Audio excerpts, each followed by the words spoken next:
Imaginez que le leader de votre pays aille secrètement voir sa maîtresse en scooter au milieu de la nuit et que ce scandale fasse les gros titres du monde entier. Imaginez qu'à cause de ce scandale, la première dame soit hospitalisée, tandis que le président continue silencieusement à cacher son nouvel amour. Voici la véritable histoire des amours secrètes de François Hollande. Le triangle amoureux qu'il a vécu pendant 36 ans avec 3 femmes différentes s'est transformé en l'un des plus grands scandales politiques de France. Cette histoire montre que parfois, les plus grands détenteurs du pouvoir peuvent créer le plus grand chaos dans leur vie privée. La vie amoureuse de François Hollande est aussi complexe et tragique qu'un roman français. 3 femmes, 3 périodes différentes, 3 cœurs brisés distincts. Son premier amour avec Ségolène Royal a duré 30 ans mais s'est terminé à cause d'une infidélité. Son deuxième amour avec Valérie Trierweiler a duré 7 ans mais s'est brisé à cause d'un scandale. Son troisième amour avec Julie Gaillet continue encore, mais personne ne peut oublier à quel prix il a commencé. Depuis le jour où ils se sont rencontrés à l'École nationale d'administration, ENA, en 1978, François Hollande et Ségolène Royal sont devenus le couple le plus puissant de la politique française. Ils étaient tous deux dans la même promotion, Voltaire. Tandis qu'Hollande se spécialisait en politique économique, Royal se développait dans le domaine de la justice sociale. Ensemble, ils devinrent le nouveau visage de la gauche. Pendant 30 ans, ils choisirent de ne pas se marier. Ils s'opposaient au mariage qu'ils considéraient comme une institution bourgeoise. Ils ne firent pas non plus de Pax, pacte civil de solidarité. C'était juste une union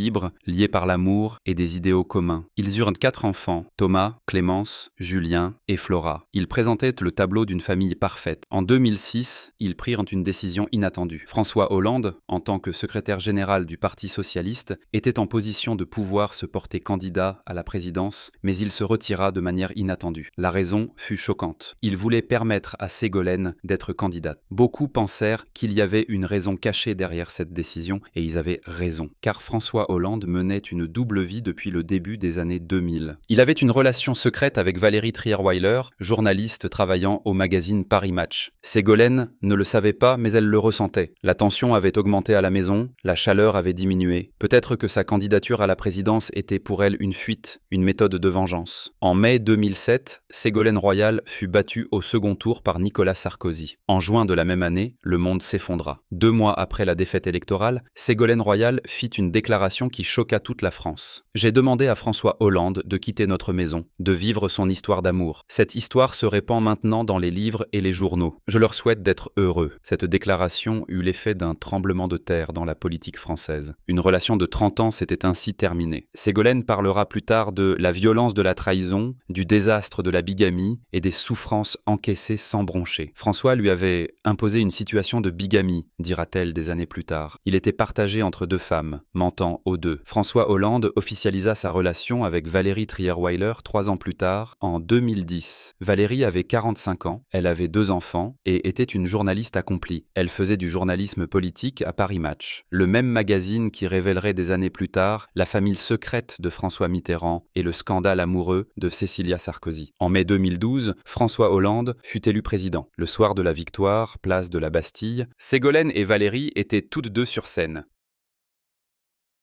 Il embrassa d'abord son ex-compagne Ségolène sur la joue, puis sa nouvelle petite amie Valérie lui imposa un baiser sur les lèvres devant les caméras. Cette image résumait le caractère d'Hollande, un homme pris entre 2 femmes, essayant de satisfaire les 2, mais n'étant entièrement dévoué à aucune. Valérie Trierweiler s'installa à l'Élysée en tant que première dame, mais ne fut jamais aimée par le public, car elle avait joué un rôle dans la destruction d'un foyer. De plus, son identité d'ancienne journaliste la mettait dans une position difficile. Elle essaya de continuer son travail à Paris Match, mais connut des conflits d'intérêt. Sa plus grande erreur fut le tweet qu'elle publia en 2012. En juin 2012, Valérie Trierweiler publia un tweet soutenant Olivier Falorni, rival de Ségolène Royal. C'était une attaque ouverte contre l'ex-petite amie de François. Ce tweet créa un grand scandale car la première dame prenait position contre l'ancienne compagne du président. Cet événement acheva de ruiner la popularité de Valérie. Mais le cœur de François Hollande avait encore dévié ailleurs. Il était tombé amoureux de l'actrice Julie Gaillet qu'il avait rencontrée en 2012. Julie avait 40 ans ans, c'était une actrice de cinéma accomplie, elle avait 2 enfants et vivait séparément. Plus important encore, elle avait participé à la campagne électorale de François et avait tourné une vidéo le soutenant. Pendant 2 ans, cette relation resta secrète. Saint-François se rendait chez Julie au milieu de la nuit à l'arrière du scooter de son garde du corps. Il ne prenait qu'un seul garde avec lui. Il créait une faille de sécurité, mais l'amour l'aveuglait. Son garde était même envoyé acheter des croissants pour eux le matin. Le 10 janvier 2014, la bombe explosa. Le magazine Closer publia un reportage de 7 pages. Le titre était choquant. François Hollande et Julie Gaillet, l'amour secret du président. Le magazine contenait des photos de François descendant de moto, casqué, entrant dans l'immeuble. Vers le nouvel an, le chef d'État casqué a pris l'habitude de passer la nuit chez l'appartement de l'actrice, était-il écrit. Cette nouvelle fit les gros titres de la presse mondiale. L'histoire du scooter de François Hollande devint un sujet de moquerie mondiale. Vraiment, des parodies se furent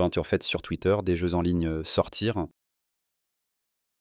Dans un jeu, vous deviez guider François sur son scooter et essayer de lui faire éviter Valérie et Ségolène. Mais la scène la plus tragique se déroulait à l'Élysée. Quand Valérie Trierweiler apprit la nouvelle, son monde s'effondra. Elle raconta cette nuit-là le sac de somnifères qu'elle essaya d'attraper. François me poursuivit, essaya d'attraper le sac de somnifères. Je courus dans la chambre. Il attrapa le sac, il se déchira. Les pilules se répandirent par terre et sur le lit, mais je pus en attraper quelques-unes. J'avalai ce que je pus. Je voulais seulement dormir. Je ne voulais pas vivre les heures qui allaient suivre. Le lendemain, Valérie fut hospitalisée. Son état fut décrit comme un cas sévère de blues. En réalité, c'était une dépression profonde et un choc émotionnel. Elle resta à l'hôpital pendant 1 semaine. François ne lui rendit visite pour la première fois que le 17 janvier. Les médecins avaient d'abord interdit qu'il vienne. Le 25 janvier 2014, François Hollande fit une déclaration d'une phrase à l'agence AFP. « Je souhaite faire savoir que j'ai mis fin à la vie commune que je partageais avec Valérie Trierweiler. » Une déclaration froide, impitoyable, personnelle, pas mutuelle, une décision unilatérale. Valérie partit le même jour en Inde pour un voyage humanitaire. À son retour, son détail de sécurité et son personnel lui seraient retirés. En septembre 2014, Valérie Trierweiler publia son livre « Merci pour ce moment ». Dans le livre, elle accusa François d'être froid. Elle écrivit qu'il avait dit « Nous ne pourrons plus faire que ça marche ». Elle raconta aussi qu'après la séparation, il l'avait harcelée avec des dizaines de messages, qu'il avait envoyé des fleurs dans une chambre d'hôtel dont elle n'avait jamais parlé. Julie Gaillet dut se cacher pendant ce scandale. Elle poursuivit le magazine Closer en justice, réclamant 50 000 € de dommages-intérêts. Le tribunal ordonna le paiement de 15 000 €. Mais sa réputation était bouleversée. Elle était appelée la maîtresse du président. François Hollande était à cette époque un président dont la popularité avait chuté au plus bas. Il descendit jusqu'à 15% dans les sondages. L'histoire du scooter l'avait ridiculisé, mais il refusa d'officialiser sa